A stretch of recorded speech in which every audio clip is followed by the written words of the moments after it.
Passionate, outspoken, insightful. Ariva Martin is an award-winning civil rights attorney, best-selling author, legal commentator, and America's advocate. Live from Los Angeles, this is the Special Report.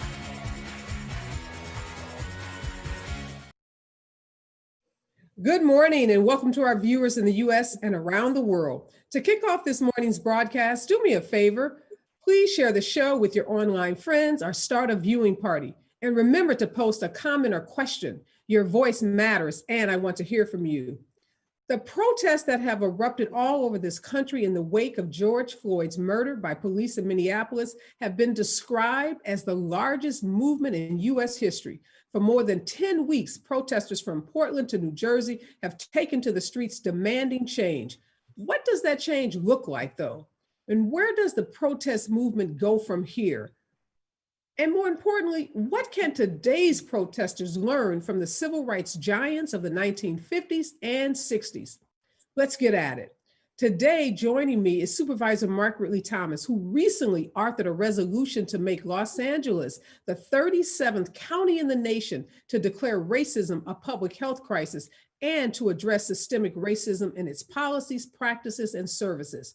I'm going to sit down and talk with Supervisor Ridley-Thomas about what does that resolution mean for the over 11 million residents of LA County. And later in the show, I go one-on-one with legendary civil rights leader, the Reverend Jesse Jackson. Welcome to the show, Supervisor Ridley-Thomas. Delighted to be here. Thank you for having me. You have been on the forefront of fighting for equal justice, civil rights for several decades. And I just want to ask you, when you think about what's happening today in terms of the protest movement, the protests that we're witnessing all over this country and really internationally, all over the globe, what do you think about today's protest movement in relationship to those that you've been a part of really throughout your career? Well, let me begin by causing us to recall the words of Dr. Martin Luther King Jr., who said that the arc of the universe is long, but it bends toward justice. And I embrace that. And what we're seeing today is the continuation of struggle. In the Portuguese context, it said a luta continua. The struggle continues. And so this is a remarkable moment without anyone who can deny that. And the issue is the level of energy, the level of intentionality, the level of purposefulness. We want to bend it as effectively as we can toward justice and extend it well beyond what might have been imagined. The language of reimagining what these systems look like is right in front of us. And that's what the anti-racism legislation that I authored is based on. We're going to talk about that legislation, but I want to stay on this protest movement for a minute, Supervisor Ridley-Thomas, because I had the opportunity to sit down with Melina Abdullah, Dr. Abdullah, and she is the co-founder of Black Lives Matter Los Angeles. And one of the things that she made so clear and she was really passionate about was that today's protest movement, Black Lives Matter in particular, they don't have a centralized leadership. So there's no one that you can point to and say, this is the leader who is setting the agenda and driving that agenda. When we think back to the 50s and 60s, of course, it's Dr. Martin Luther King. It's great leaders like John Lewis, who recently passed away, C.T. Vivian, and we can identify leaders of that movement. But Dr. Abdullah, she resisted any, parts of there being a centralized leadership in today's protest. So in light of that, how are these protest movements different, given that they don't want a leader and profess not to have a leader? Well, I think it's still early to know how sustainable that is, but we do know that it has been impactful. Leaders emerge. The charismatic thrust of leadership is undeniable. And at some point, the organization and the execution and the like has to be attended to. And they may have emerged with a new model of movement, but the test is whether it is sustainable. But at this moment in time, there's no denying the fact that it is extraordinarily impactful. It has, in many ways, competed with a pandemic with respect to COVID-19, the issue of movement, the issue of challenging systems, the issue of protest, nonviolent civil disobedience, and calling it out, truth to power, is undeniably moving an agenda of consequence, and that has to be acknowledged and in many ways celebrated. No doubt about that, Supervisor Ridley Thomas. Clearly, the protest, not just following George Floyd's murder, but the protest Right. that we've seen over the last decade have had incredible impact, particularly at the local level. But I wonder, and you mentioned the word sustainability, is there something about this movement that causes you to think that it may not be sustainable? I don't know successful models that lack leadership in a prominent and focused and centralized way. Otherwise, it's hard to galvanize and organize. But that statement that I just made is at this point in time contradicted by what we see in terms of the impact of what has been brought to bear by virtue of the movements that have emerged. It is my sense that leadership will, in fact, present itself, and those who feel so inclined will gravitate toward it. And that's when, from a historical perspective, from a sociological perspective, we begin to see splintering. But be that as it may, I believe that we need to exploit, in the best sense of the word, the moment and push back on policies that emanate largely from the White House that seek to suppress peaceful protests, that seek to suppress voting rights, that seek to deny the basics in the way of persons having access to being counted in the census, that wants to repeal the ACA. All of these issues are packed into what it means to transform this environment that's so desperately needed to do so. And hopefully, if things go as they ought to go, if the arc of the universe is bending toward justice, it will present itself in a fabulous way on November the 3rd, 2020, at the election of a new president. We need a personnel change in the White House, and we need that desperately to move things forward. And it's no denying the fact that some of the energy that we are seeing is situational, is contextual, it is in response to this level of racist policymaking, this level of complete denial and disrespect across the board. And to the extent that that is the case, we have none other than the President of the United States to thank for the level of energy that's going on. In terms of police misconduct and excessive use of force, he's all but sanctioned that. His denial of the fact that African Americans and other persons of color are disproportionately and adversely affected by police policies in terms of the excessive use of force is no more than to stoke the flames of discontent. And therefore, I think we need to stay on the case and push as far as we can with the range of models that we have. I have to say to you, I subscribe to nonviolent direct action. I subscribe to civil disobedience. I subscribe to dialogue. No one model is the perfect model. We have to do all that we can, and people should get in where they fit in to push it forward to make our communities and the nation of which we are part a better place for all of us to live. You mentioned the word exploit, and you said obviously you meant it in a positive way in terms of taking advantage of this moment where we are to push forward to break down, racial barriers that have plagued this country for centuries.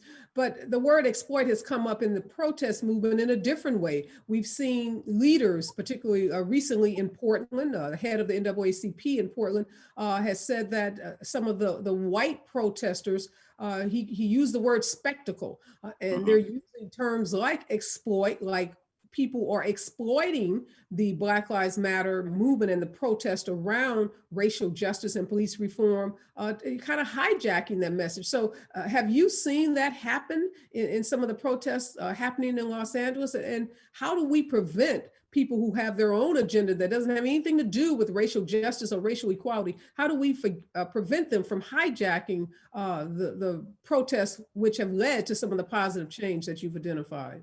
Well, I can tell you this is hardly new. Um, Agent provocateurs have dotted the history of legitimate protests for a half century plus. And in the work that we did at the Southern Christian Leadership Conference right here in Los Angeles, it drew forth the Los Angeles Police Department and the Public Intelligence Division of the Police Department, PDID, which was essentially designed to spy. And they were indiscriminate in terms of spying on those who were engaged in unlawful activity versus those who were engaged in lawful activity. So this is not new. Portland is unique. The chair of the Black Studies Department at Portland State makes the point that there is a level of disingenuousness here that doesn't dig deeply enough in terms of the structural problems that African Americans experience in Portland. Portland is unusual in terms of it being 70+% white. You don't find very many cities in America with that profile that's pushing what might be described as a progressive agenda. None of these movements can lay claim to being perfect. The dynamic that happens to take place is they have to be critiqued, they have to be pushed, they have to be checked. And that happens across the board. And that's why you've had over the arc of history so many different movements. You had an SCLC, which was to the left of the NAACP. You had an Urban League that was more centrist in his thrust. You had NCNW representing the interests of women, and the Pullman Porters, who understood what labor was about. And they constituted a substantial piece of work. Jesse Jackson, who you will have later, came with PUSH.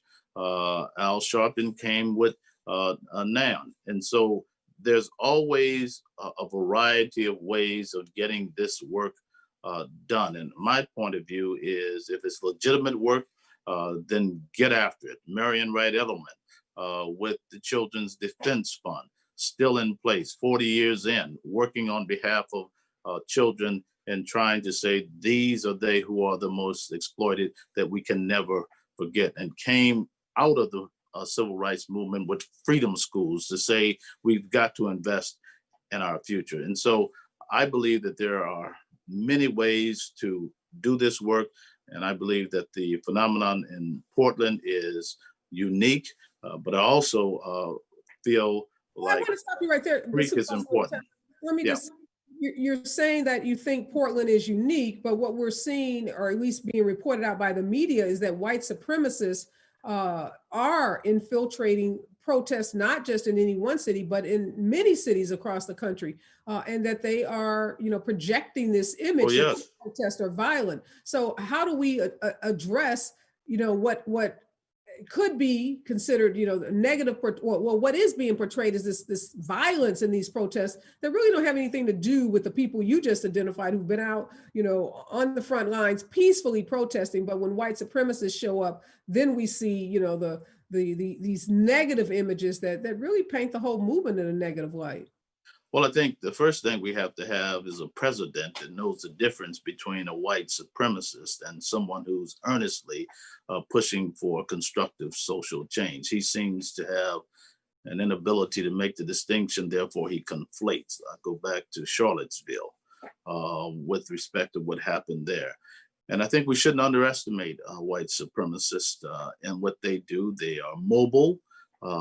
Charlottesville being an example, three of the persons who were ultimately prosecuted in that context were from Los Angeles.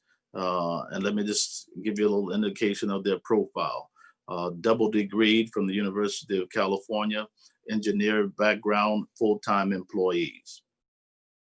But they found themselves in Charlottesville engaged in nothing short of violent, Wait a minute, provocatory. Supervisor. So are you saying that's the new profile of a white supremacist? We shouldn't be looking for, these boogeymen in closets. These are educated, employed individuals who are on the front lines pushing this racist agenda. Yeah, I think you shouldn't look for your grandfather's white supremacists. You shouldn't look for those who are in sheets with hoods on their heads. I think the profile of anti-justice forces, Antifa and the like, are in fact much different in profile. And there's a pretty extensive drill down in terms of tracking them. The skinheads and the like in the jails of LA County and other groups, they are frankly under surveillance, but they are busy, very busy, very destructive. And it would be helpful if the President of the United States were to take a stand and call them out for who they are in the interest and protection of that might be a little challenging because by some accounts, some of the people that work in the White House have been labeled in terms of as being white supremacists because of the attitudes, because of the policies that they advance, because of the racial division that they sow through some of the rhetoric coming out of the White House. So no debate on that. No debate on that. I mean, you could call him the enabler in chief at that point. And this is essentially why I continue to make the point that a personnel change is critical for the survival and the perfection of democracy. No disagreement on that. Absolutely. Hoping that all of that energy we're seeing on the streets in protest across the country translates into voting, power and enthusiasm. Well, that's a big deal because it doesn't always translate. Some take the position that voting is for someone else. We protest and not vote, but then there's a new thrust that's saying protest and then vote. And we see that happening. And I want to salute that. I want to embrace that. I want to celebrate that. Otherwise, if you don't vote on November the 3rd, you have no right to complain on November the 4th. It is essentially a matter of us making sure that we take this power back and use it in the most constructive way that we can. So Supervisor, you're saying you are seeing, and you're right, protest, and actually what we saw is some of the biggest activists in the 2016 lead up to that election were actually encouraging people not to vote. We're saying that voting didn't matter, that's saying that none of the candidates matter, that, Hillary Clinton, we saw how she was maligned by some of the actual protesters who in some ways you would think would have a similar agenda in terms of fighting racism. But you are saying in a hopeful way that you're seeing a difference leading up to this November election, that more of those voices from the streets are actually talking about translating that into voting and electoral politics? Oh, absolutely. The work with Rock the Vote and related such entities, Color for Change, and the whole network of operatives are completely aligned with protests, but know that it has to translate into public policy in a very direct way. And you have to have people who are engineering that. Build the Bench in New York made an eloquent statement about that. And that's the demographic to which they are speaking. The President of the United States at John Lewis's funeral, that is the president with whom we identify, Barack Obama, made it very, very clear that protest is appropriate. It has its place, but protest without exercising the franchise is incomplete, it's truncated, it is bordering on being empty. We've got to seize power in the conventional way and translate it to push forward an agenda for change. And speaking about agenda for change, Supervisor, I do want to talk to you about the piece of legislation that you authored recently at the end of July, making, first of all, racism a public health crisis, having that declared in the county, joining 36 other counties, cities across this country, but also really making it intentional for LA County, which is one of the biggest counties in the country, to address systemic racism. Why now? Why that piece of legislation? Why now? If not now, when? The moment is right to look at the 170-year history of the county of Los Angeles and ask, is it not time for a thoroughgoing self-examination? This is the largest county in the nation, as you mentioned earlier, 11 million residents. And it seems to me we have an obligation to represent. It's the third largest population center of African Americans in the United States, and therefore the critical mass of our witness can make a difference. It is not at all irrelevant that Patrice Cullors finds her home here in Los Angeles and has found a way to bear witness with her colleagues in New York and New York. And so Los Angeles brings forth, you cannot ignore 92, that the civil unrest, or prior to that 65, we are a part of a historical narrative that says that justice must be brought to bear. And in fact, that racial justice is at the tip of the discussion in terms of how we make not only Los Angeles better, the state of California, and by extension, the United States of America. A lot goes on in Los Angeles, and I think we're ready, and we need to go deep, not just in terms of implicit bias, but explicit examination of institutional racism, structural racism, systemic racism, and take the anti-racist posture that has emerged through more scholarship. We began in 1993 with Professor Cornel West speaking the language of race matters, and we travel all the way to where we are with Ibram Kendi and his new text on anti-racism and pushing forward. And this is a forward march to correct these problems that are not of the past, but they stalk us today in terms of disproportionality, in terms of police violence, disproportionality in terms of COVID-19. And I can go on and on in terms of education, housing, and the like. There is work to be done, and the County of Los Angeles needs to be about that work. So thank you, one, for your leadership on this issue, Supervisor Ridley Thomas. But what you just said, I think, gives us a glimpse of how overwhelming this problem can be when you talk about tackling systemic racism. What does that look like at a practical level in terms of what will the county do now that is different than what the county did before this piece of legislation was brought forward? Well, it will be then a priority of the county, one of 8 priorities established to the Office of the Chief Executive Officer. It will project to be staffed. It will then move through all nearly 40 departments in the County of Los Angeles who issued their own statements in light of the realities with which we are contending. And that's from the coroner's office all the way to the Department of Health Services and more. Probation, name the departments, many departments in the County of Los Angeles, Children and Family Services, disproportionate impacts in those contexts. And so it means a drill down, a systematic drill down. And it also means that the department heads will be evaluated on an annual basis as to how far they've come and what specifically they've done. So accountability is key here, and we'll issue an annual report and even more. But give us an example. So I'm a county department head. I know the county has what, over 100,000 employees. Correct. So I have a department of 5,000 people. Am I going into that department to look at my diversity numbers? What am I looking at? Am I looking at my dollars spent on, diverse vendors? Am I looking at my staffing in that department? What am I actually doing on a practical level that someone looking in from the outside can say that this resolution made a difference in terms of addressing systemic racism? I think you've listed many of the things that they must do. And it depends on the particular department.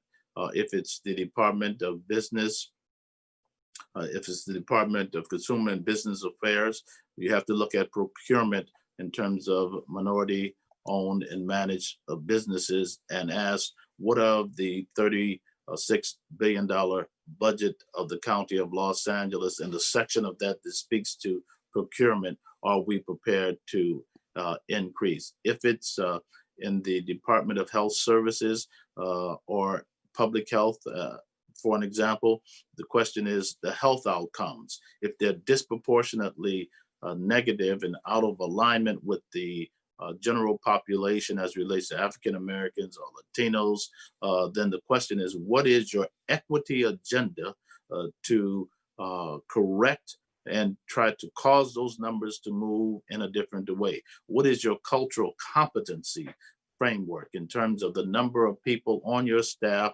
that are moving that agenda? If it's the Department of Children and Family Services, the question is, why such a disproportionate number of African American kids in the foster care system? And what specifically are we doing to address those crises? That's what has to happen. That's what the focus has to be. It cannot be business as usual. It cannot be, this is a mega bureaucracy, the largest of its sort in the entire nation. It has to be that we will self-examine. We will cause different outcomes to present themselves in the interest of a better safety net, in the interest of increasing the quality of life for the people of this region. And by extension, then it moves through the state of California. It means then that we have to take the disproportionate impact in terms of homeless persons in the County of Los Angeles, a county that has 8% of the population being African American and 34% of the homeless population being African American. And the question then is, what do we do to challenge that? What do we do to say we will not accept that? We can do better than that. We can cause this to be a different kind of outcome. And that's why we are doing the analytical work and the implementation work, and it's underway. And do you see this, Supervisor Ridley Thomas? Obviously the County of Los Angeles has a multi-billion-dollar budget. And when I think about, being able to establish a department or allocate staff to do this kind of deep dive and this rigorous analysis that you just described, I'm thinking about a small county, someplace in Missouri, someplace in Illinois that doesn't have the financial resources that the County of LA has. How can this be a model that can be replicated in other places outside of a place like LA County? Well, LA County is anomalous. We know that from the beginning. There is no county that has 110,000 employees outside of LA County. There is no county that has a budget of $35 billion. And so we start there. But what we do can set an example, and we transport. For example, when we adopted Measure H, which is our homeless measure, first of its sort in the nation, where we move $355 million annually into homelessness exclusively by virtue of the fact that voters have afforded us that opportunity. People from all over the country, not the least of which was Portland, called and said, can you come and tell us how to do this? And so I think we will be on a mission to demonstrate what we've done and how we've done it, try to transport that and try to contextualize that. That is to say, make it work where you are. And that's what we have an obligation to do. We're committed to doing that work. But the first order of business is for us to better get our act together, get our house in order so that we have something authentic to share. Well, before I let you go, Supervisor Ridley Thomas, everybody is talking about this big VP pick that is supposed to be announced this week by Joe Biden. He's talked about it extensively. He told us a couple of months I've ago. told Joe Biden I'm not available, and that's all I can say on the subject. Well, you know what? You just did us a big favor. You just crossed one person off of this long list because everybody's been guessing. He told us it was going to be a woman, so we at least know the gender of the person he will be selecting. Correct. He then told us that there were 4 African-American women that were still, high on this list, but there are other women from, Senator Elizabeth Warren to Governor Whitmer in Michigan. And, according to which paper you read, there's still probably 12 women on this list. I just want to ask you how important, given the work that you've done around justice and equality, and given this moment that we're all talking about that we are in, this moment where we can really push for systemic change, how important do you think it is that Biden picks an African-American to be on that ticket with him? Well, I think it's very important for a host of reasons. But the most important thing is for Joe Biden to be elected. And the political calculus then is who will increase the likelihood of that happening. The good news is that African-American women. Right there. Some political analysts say that the VP, it's a do no harm, that they don't really add much, that, Biden's poll numbers are already high, even in national poll numbers, as well as in those key swing states, and that the goal should not be to look for someone that can help, but to look for someone who will do no harm. Do you agree with that? You've been in politics, pretty much your entire professional career. Do you think that? Well, I think that is true. As a student of history, I do think there's value that can be added. Certainly, you start from the baseline of do no harm, but you try to elevate beyond that point. And so it is no question in my mind that the current discussion is a huge level of affirmation in terms of African-American leaders who are women in the political sphere, in the policy sphere. You've named 4 of them, and obviously there are others at the congressional level, at the level of municipal government, a lot going on there. And so it means that African-American women are in play in a significant manner. And my view is that the bottom line is you have to be able to take Donald Trump out. And whoever can maximize that outcome is what Joe Biden needs to be focused on. And that very well could be a message that says that diversity on that ticket with respect to gender and ethnicity is the recipe that will work. And it's certainly what the nation could stand to benefit from. So I'm encouraged by this discussion, and I'm hoping for a favorable outcome in that regard. You've been elected, Supervisor Ridley Thomas, to multiple offices. You've been a city council member in Los Angeles. You've served in the state legislature as a state rep, as well as a state senator, and then on to the county board of supervisors, which is arguably one of the most powerful positions in the state of California. And by some accounts, with a $35 billion budget, you're more powerful than many of the governors in this state, in this country, who don't have budgets the size of the budget of LA County. So you know a lot about electoral politics for sure. So I wonder, though, we live in California, you live in California, and we're, by some accounts, in what's called a bubble.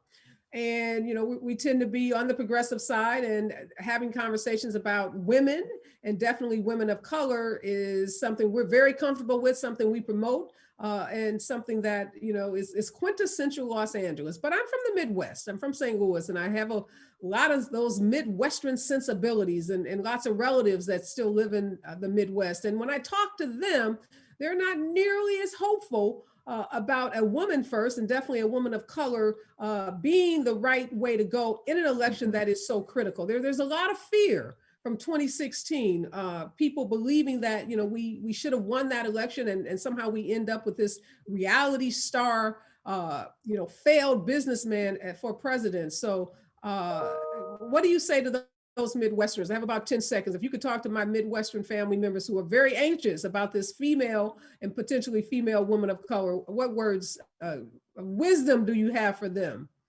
Well, first of all, I'm glad you made your way to Los Angeles. And I want to say to you that your Midwesterners ought to follow your lead in terms of your mentality and your openness to a new environment so that the nation can see itself in a new light. This is what is required. We can't do it like we've always done it. And the time is now to make significant change. I think the nation is ready and we ought to embrace it. Wow, thank you so much, Supervisor Ridley Thomas, for those words of advice. And I hope my aunt Alberta is listening, and the rest of Come on in, Alberta.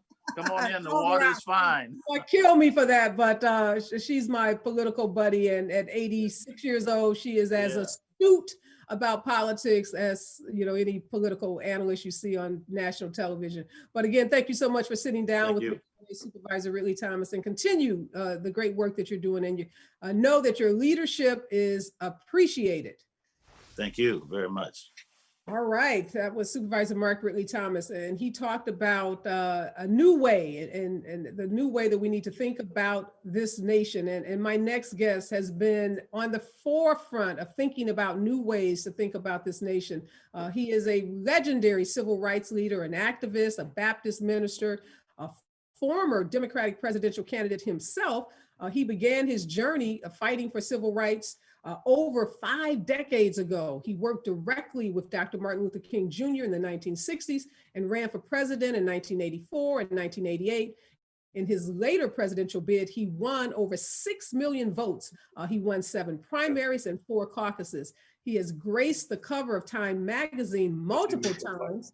Joining me this morning is the legendary— He's being introduced right now. Reverend Jesse Jackson. Good morning. How are you today? I'm doing fantastic. Thank you. I enjoyed the Mark Ridley and Mark was he's a very special, Yeah, I know he's special. I appreciate Mark very much. In Los Angeles, he is a treasure to all of us in Los Angeles and the state of California. And I know that the two of you have had an opportunity to work together. So he spoke very fondly of you as well, Reverend Jackson. I admire him very much. So I'm just thrilled and elated to be able to sit down and talk with you, Reverend Jackson, particularly in this moment that we are in. You have been on the forefront for the last 5 decades, fighting for civil rights and justice and equality. You've been a part of the most memorable and outstanding protest movement in this country. So I want to ask you first, what stands out for you the most about that period in your life when you were on the front lines? First in July 16, 1960, really 60 years ago, July 16, 1960. What stands out to me about that period, about the period we're in now, this coming Thursday, July the 6th, August 6th, it's really our July the 4th. First, we had the right to vote, frankly. American democracy really is just 55 years old. It's not, we don't use Jefferson, Philadelphia democracy, we use Selma democracy. Jefferson democracy, only white male landowners could vote. Didn't own land, women couldn't, blacks couldn't vote. It was really kind of limited. It was kind of race supremacy, really. Selma democracy, blacks could vote. Where women could serve on juries, 18 years could vote. You could vote by on campus. You vote bilingually. Native Americans could vote. We export Selma democracy. We don't export Philadelphia democracy. That's first thing. Second thing is that I think in focusing on John Lewis's survival and what he did during that period, we must appreciate the foundation that Dr. King and John operated from. NWA was born in 1911, in the midst of lynching. The Supreme Court turned us over to segregation masters as opposed to slave masters. 4,000 blacks were lynched between 1880 and 1940, lynching. These lawyers, 2 or 3 at a time, sometimes going in places with dark corners, they stay in people's homes, they couldn't stay in hotels. The 54 decision was a big deal. You have Dred Scott 1857, you have Press Plus 1857, 1896, and you have this decision. It's the foundation of everything. I asked Ms. Parsons, I said, Ms. Parsons, why are you so? I thought about challenging the 54 to see if it were valid. She's a guy named Attorney Fred Gray met every Wednesday. How do you challenge the 54 decision to test it? It was a test case. And so she responds to Thurgood Marshall. The King responds to her with Montgomery and Pruitt's boycott. And those responses out the King. So you must appreciate the legal foundation shifted in 1954, the legal foundation. About time they would do the credit they got, they deserved. John Hope Franklin, his testimony of Kenneth Clark, Black and White Dolls, and proven segregation injured both white and blacks. And Thurgood Marshall, Constance Baker Motley, Joe Rouse, Jack Greenberg. Serious legal work laid the foundation. We're living out, they live under the law. The next 9 years was struggling, marching and protesting, going to jail, sitting in, burning buses and all of that, which John was a leader in that phase of our struggle. But let me submit this to you. In 1963, Dr. King and John Lewis spoke at the March on Washington. That day, from Texas to Florida to Maryland, we could use a single public toilet. Back of buses was standard. We couldn't buy ice cream at Howard Johnson. We couldn't rent a room at Holiday Inn. Black and brown soldiers sat behind Nazi POWs American military bases, August '63. 64, public in that indignant, that barbarism, for lack of a better way to put it. 64, Democratic Convention, the Mississippi Free Democratic Party said the white Democrats don't represent us. That was a showdown in Atlanta City that year. Next year, John leads the march across the bridge in Selma, Alabama. My point is, 54 to 65, those 11 years determined everything that flows after that. The right to vote, self-democracy. Again, blacks should vote for the first time. So you look up and see a black male named Montgomery, Selma, Birmingham. Dr. King never saw a black man in Atlanta, Georgia, for example. He died. There were 2 black males, Dick Hatcher and Carl Stokes in Cleveland. Mark Renner Thomas, who was an NCLC organizer in California, now county commissioner. All this comes in the wake of the 65 decision. This coming through August 6th would be the anniversary of the August 6th decisions. It's out July the 4th, really. And so, Reverend Jackson, when you reflect back on those protest movement and how it resulted in the substantial laws we saw in terms of voting rights and anti-discrimination laws and housing and employment, when you look at today's protest movement, what would you say to these leaders, the protesters, the activists now who are on the streets, who've been on the streets for months? What is the significant policy change that you think can come out of the protests that we are witnessing today? When you protest, do heavy lifting. There are those in the 60s who try to go on their own and be dismissive of the struggle that had made us possible. They didn't last very long. Mandela and Tambo in South Africa, they hooked in the ANC, they hooked into the main thing. NWA's legal struggles, SCLC, Urban League was the main struggles. Today, this generation must fight for the constitutional right to vote. As a matter of fact, this week, Dick Durbin from Illinois and Ms. Warren put in a legislation to make voting a constitutional right. Now it's a state's right. Every state has its own deals. 50 states, separate unequal schemes. You end up losing in Florida in 2000 because the Secretary of State manipulated the numbers, brought in prisoners to confuse the process. Bush got 530 vote lead, stopped the count at midnight, 27,000 blacks and about uncounted. That wouldn't happen with the constitutional right to vote. You could do that in 2016. Hillary won by 3 million votes. Electoral college, I mean, there's no class A and class B stock in voting. She won by 3 million votes. She should be the president. That's a big deal, the constitutional right to vote. In the meantime, we've got to get the Section 5 restored, so when they move in districts and that like, it's dealt with. So that's one thing. The second thing is, every place that a lynching occurred, there should be a marker. That's Brian Stevens' position, Economic Justice Institute in Montgomery. We were driven north by terror, driven west by terror. I mean, they burned Tulsa, they burned Rosewood, Florida. They hung us on the states. We were driven north without jobs by terror. That must be unearthed in this season of Revelation. I want to ask you, Reverend Jackson, you ran for president twice, 1984 and 1988, and you had what considered then to be a very progressive platform. When you look at this upcoming November election, I know that you originally endorsed Senator Bernie Sanders. Are you endorsing Joe Biden? I support Joe Biden, but let me submit to you, when I ran in 84 and 88, white officials were afraid to endorse me. And so Bernie Sanders did. On our commitment to healthcare, that healthcare is present in every city, healthcare disparities. We need a single payer healthcare system. And I think it's going to happen this time.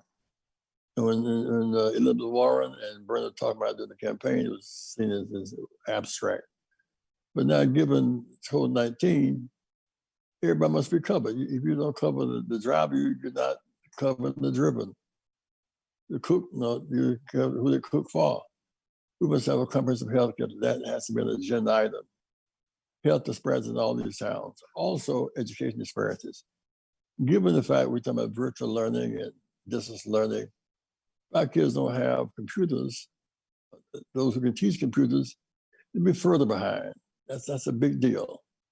Equal access to education. Education is tax-based funded as opposed to intrinsic worth. If you live in an area where tax-based high, education is good, tax-based low, education is bad. Interesting enough, we do well in football and basketball. It's hard to be best basketball player, best football player in the world, but the reason we're so good at the playing field is even. Rules are public, roles are clear, referee fair, and scores transparent. We fight for even playing field access to education and computer science and capital industry, technology, and deal flow. Those are our challenges today. Are you surprised, Reverend Jackson, to see that your platform, which was considered to be really radical back in the 80s, has now in many ways been embraced by the current day Democratic Party around things like universal health care, single payer, around criminal justice reform, reducing sentencing for nonviolent drug charges? So many of the things that were part of your platform in the 1980s have now become very acceptable and being embraced by today's Democratic Party. Does that surprise you? Well, no, neither party supported free Mandela. And it's all over America because we consider Mandela a terrorist.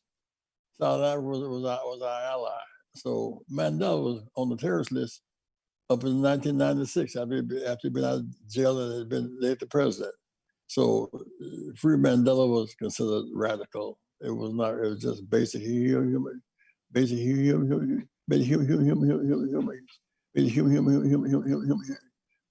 rights for all people. And so I'm delighted to have lived long enough to see the voting rights going to the Senate this week as a constitutional right. That's a big deal. It's a big deal. Yes. They have comprehensive health care based upon sickness. That's a big deal. To stop the flow of drugs in our community, the flow of guns. You know, the right to bear arms is a constitutional right. The right to vote is not a constitutional right. We must clean up all of this. I'm excited to see it happen. And you talked about living long enough, Reverend Jackson. So you know that Joe Biden has made a commitment to make a woman his running mate. And this week we are likely to learn who that woman is. He also told us recently that there are 4 African-American women who are at the top of his list of consideration. What are your thoughts about, this won't be the first time that a Democratic candidate has chosen a woman. We had Geraldine Ferraro, but this might be the first time that an African-American woman is on the ticket for VP. Any thoughts about Ferraro, she just came out of our campaign. We argued in '84. If India going to head India, and Golda Meir head Israel, and you could have the woman head in Britain at the time, a woman would be president. We kept arguing that case. Well, we were not willing to vote for me at that time. They liked that part of it. So, we raised it so high, the mother had to choose a woman, Geraldine Ferraro. That was a byproduct of our work in 1984. But now you look at those who are up for consideration. You have Kamala Harris, U.S. Senator from California. One of the richest Americans in California. That's a big deal. She brings to the table vote getting ability. You look at Susan Rice, her capacity as a foreign policy leader is in the highest echelon. That of Congresswoman Bass, her Speaker of the House of California. I mean, these are high-level women, and one of them will be on the ticket. Another should be in the Attorney General. Another should be in the Supreme Court. I mean, these women all have significant roles in the next government. In total agreement with you on that, Reverend Jackson. And as a Black woman and as a mother of 2 Black daughters, I am just thrilled that African-American women, as you said, high caliber African-American women are being considered by Joe Biden for his running mate.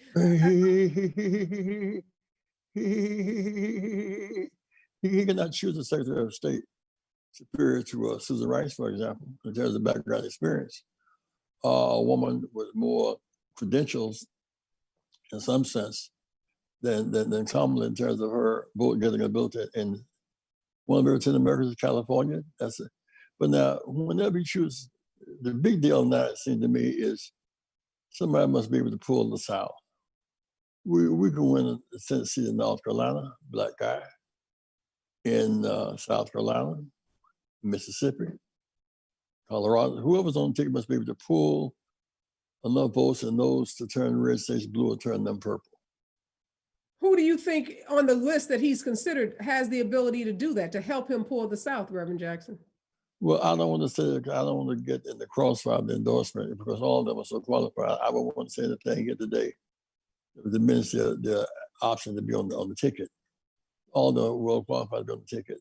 Just like President Barack picked up Biden and put him on the ticket.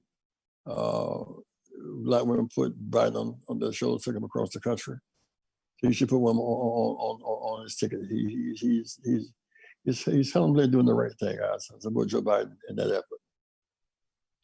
And I appreciate that, Reverend Jackson. You're right. This has become quite a dogfight, and there are lots of articles now about infighting amongst these women. And I hope the party, and I know the party, will be able to heal. You mentioned the South. I also wonder about the progressives, because the progressives, have become a big voting bloc within the Democratic Party. So when you think about how the party heals after this election, the selection of a VP candidate, how do we make sure that we bring the progressives into the fold, and that we don't see some of the fissures that we saw in the 2016 election with respect to the progressives? Is there any particular candidate that you think that bill? 60 African Americans in the Congress now, led by people like Congressman Maxine Waters, is an able leader. 60 Blacks, 40 Latinos, 20 Asians, 2 Native Americans. That's the heart of the progressive movement. So I'm convinced when this is over, you'll choose one of those persons. If you choose one, another can be Secretary of State, another can be Attorney General. I mean, it's not like they have to go from without to oblivion. These women are well qualified to help run their government. Right. There's lots of room in Biden's cabinet. And I'm so glad you said that, because it's not just the one job as VP, but it is the diversity, both gender and race, that we are so excited about when we think about Joe. And that's why you can't just focus on Joe Biden himself, in the sense that between the negative ads that run on Joe Biden between now and November, you could be turned off by a given ad, but don't do that. Bottom up. The Congress is at stake, the Senate is at stake, judges at stake, police chiefs are at stake, so that go voting bottom up, but don't just go top down. Why should an 18-year-old vote for Pell Grants? Why should college students vote? Student loan debt reduction. I mean, we have many reasons to vote, none not to. No, and absolutely, you're right, Reverend Jackson. It's not just about the president. It's about flipping the Senate. It's about maintaining the House. It's about state houses, and local elections, we know, are incredibly significant. I want to ask you about Donald Trump. You've known Donald Trump for many, many years. Are you surprised by how he is governing as president, or is this what everybody should have expected given his history? Well, we didn't expect this, and we started the Rainbow Push Wall Street Project, Mark William Thomas part that 20-some years ago. And he came to the meeting with President Kennedy, with President Clinton, a kind of New York businessman, liberal type. We had no idea he was masking to be who he has become. He's become a real serious right winger. I mean, Charlottesville. So the Mexican judge cannot be judicious. African and the Caribbean assholes. Babies born about it. We have never known. Now he's considering not giving any people wins or no. He may just trust in the White House past January 20th and take him out bodily as drama.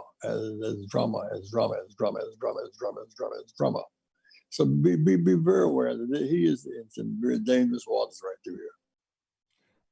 Yeah, Reverend Jackson, one of the things that he has done, obviously, so divisive on so many levels, but even with regards to this VP pick, running ads suggesting that, somehow Latinos or Latinx women are being left out of this calculation by Joe Biden, and he's only favoring African-American women. So again, trying to sow division between Latinx women and African-American women.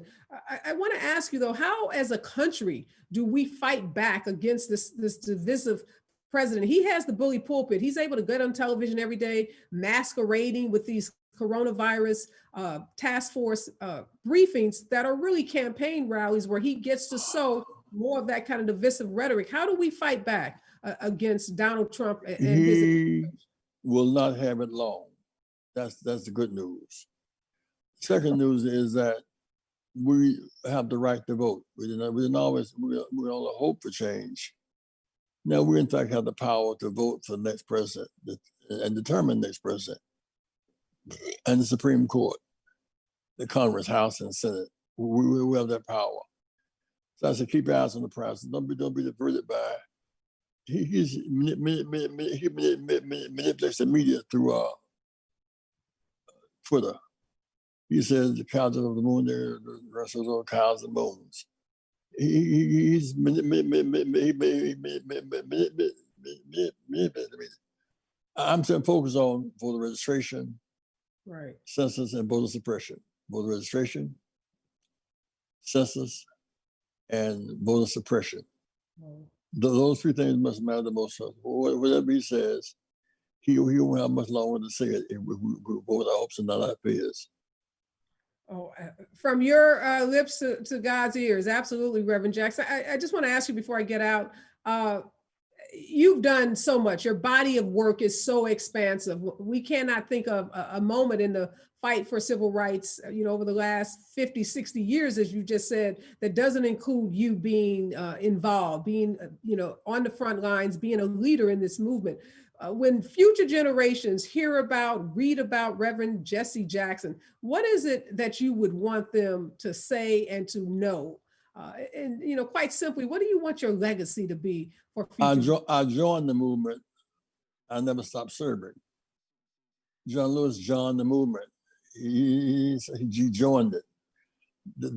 I keep saying the body of legal work done by NAA Legal Defense from 1954 was the foundation of everything we did. You could be a good lawyer and lose in 53.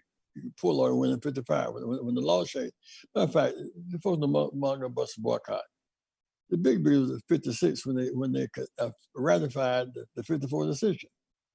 Once the 56 legal decision was won, then buses started changing all over America because the legal foundation.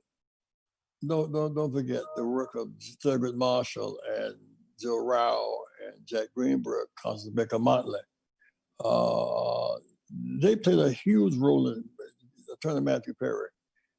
We live in our faith, we live under the law. They changed the law. And then it took us 9 years to unravel the chokeholds that Southern Jim Crow had on the culture. I grew up in Greenville, South Carolina. I never saw a Black policeman. I was 20 years old. No Black police, no Black firemen. Blacks couldn't sell clothes downtown. No Blacks in the school board. We were living under Democratic tyranny. Tyranny. But the fact of the matter is, we won the battle. Right. Now you look at Johnson speaking to the 64 Civil Rights Congress. Looked like a 17th century textile show, all white men. Now you have when Maxine Waters speaks, Wall Street has to listen. Right. When the Congresswoman Denise Johnson from Texas speaks, Silicon Valley said, we've never had this much representation of political power before in our lives. Right. Use this power and expand upon it. In many ways, these are bad times, the best times for us. We've never had this much power in American democracy. Right. Final thoughts, Reverend Jackson. How do you want us to, again, future generations, how do you want them to remember you? Well, that's your problem. I serve every day. You know, today, for example, the big focus is on the Democratic Convention in August. And we were honored in South by the Black Caucus Democrat Party. I'm glad about that, the work we've done. But in '60, and I ran native for something called Winner Take Off. I got 47% of the vote. The opposition got 49, they got 100 votes. We challenged that. Maxine Waters and Willie Brown, we challenged that. And by 88 is proportionality. On 84 rules, Hillary Clinton was able to beat Barack. She won California, Ohio, Texas, New Jersey, and New York. On 84, we changed the rules to make it more fair. He would win, she would win, but she could only win what she won. She couldn't get his votes. Right. So changing the rules in 88 laid the groundwork for 08. That is significant to me. Bringing Americans home from foreign jails, using the moral authority of civil rights movement in America is significant to me. The good news is, with the help of God, I've kept running and I've never stopped fighting. And every day of my life, I keep my hopes alive. Well, I think that says it all, Reverend Jackson. We will remember you for never giving up on the fight, for always serving, and for keeping hope alive. Thank you so much, Reverend Jackson, for sitting down with me. Continue for many, many, many, many more years, the great work and the service that you have been providing for this country. We owe so much to you and are so grateful for your leadership. Take care of Mark Ridley Thomas. I will. You have my word on that. I will take care of Supervisor Mark Ridley Thomas, soon to be City Council member Mark Ridley Thomas. My. Thank you so much, Reverend Jackson. The best to you. Thank you, dear. Thank you. Well, okay, keep hope alive. What an incredible way to remember the legendary civil rights leader, Reverend Jesse Jackson. I want to thank him for sitting down with me during this critical time. So much is going on. So to have an opportunity to sit down and pick the brain of one of this nation's historical leaders who's been on the fight for justice is really been my pleasure. And lots of thanks to my good friend, Supervisor Mark Ridley Thomas. We've been working together here in Los Angeles on so many of the issues that you hear about in the news, from health equity to childhood sex trafficking. I've had the privilege of working along with him on those really important issues. I want to thanks again to all of you for joining us. Such a inspiring conversation with these two leaders. A big shout out today to my production team for making this interview and making this show happen, because it's really a special show for me as a civil rights leader. Whenever I get to sit down with historical figures, it's such a pleasure for me. We're going to continue this conversation about race and about how we move this nation forward. So continue to follow me at Ariva Martin. I just have a couple of words I want to leave you with.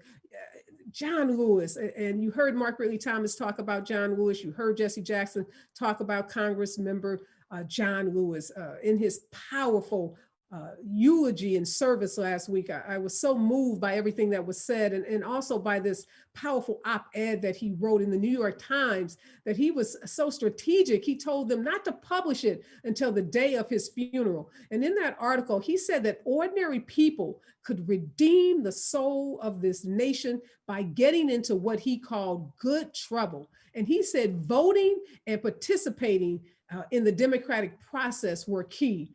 Jesse Jackson, as you can tell from that interview and from his life's work, he spent a lifetime getting into that good trouble that John Lewis talked about. From his early days as the leader of the Southern Christian Leadership Conference to his days as an activist at Operation Push, Jesse Jackson has made his life's work to fight for the equalities of others. And he talked about staying focused, keeping our eye on the prize, remembering the importance of voting and turning this protest and passion that we see in the streets into electoral politics, and for once and for all, taking back this nation and really making the rights of everybody, not just Black people, but with Latin people, Asian Americans, Native Americans, making everybody a part of this American fabric. So I want to thank again Jesse Jackson for his leadership and for his work. I want to thank Supervisor Mark Ridley Thomas again, and thanks to all of the civil rights leaders who continue to really put their lives on the line so that people like me, a little Black girl from a poor neighborhood in North St. Louis, can go to Harvard, become a civil rights lawyer. It's because of leaders like Jesse Jackson. Y'all be safe out there. And remember, we are all in this together.